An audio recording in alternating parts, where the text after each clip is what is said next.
சனாதானம் நிச்சயம் ஒழிக்கப்பட வேண்டும். மக்களை பிரிக்கும் சனாதானம் நிச்சயம் ஒழிக்கப்பட வேண்டும். உதயநிதி ஸ்டாலின் அவர்கள் சட்டசபையில தேவையே இல்லாம சனாதன தர்மத்தை அழிக்க வேண்டும் என்று பேசியிருக்கிறார். உதயநிதி ஸ்டாலின் அவர்கள் இந்த மாதிரியான பூமர் பாலிடிக்ஸ் எல்லாம் நிப்பாட்டிக்கணும். இதெல்லாம் உங்க தாத்தா காலத்து பூமர் பாலிடிக்ஸ். இந்து தர்மத்தை மட்டும் திட்டுறது, மற்ற மதங்களை எல்லாம் தலையில் தூக்கி வைத்து ஆடுவது, இந்த பாலிடிக்ஸ் எல்லாம் பிடிக்காம தான் மக்கள் உங்களை தூக்கி எதிர்கட்சி வரிசையில தூக்கி போட்டிருக்காங்க. இதே அடுத்த தடவை நீங்க அந்த வரிசையில கூட உட்கார போறது கிடையாது. உங்க தாத்தா காலத்து பூமர் பாலிடிக்ஸ் உங்க அப்பா காலத்திலே ஈடுபடலை. அதை நீங்க இன்னும் பேசிட்டு இருக்கீங்க. ஆனா இன்னைக்கு நீங்க ஏன் இதை பேசுனீங்கன்னு எனக்கு தெரியும்.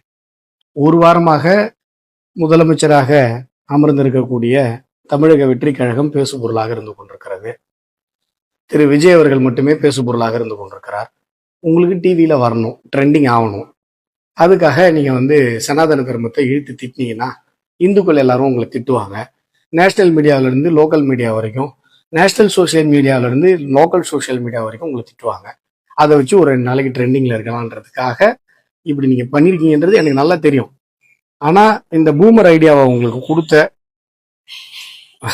கொடுத்தவங்களுக்கு என்னுடைய வருத்தங்கள்.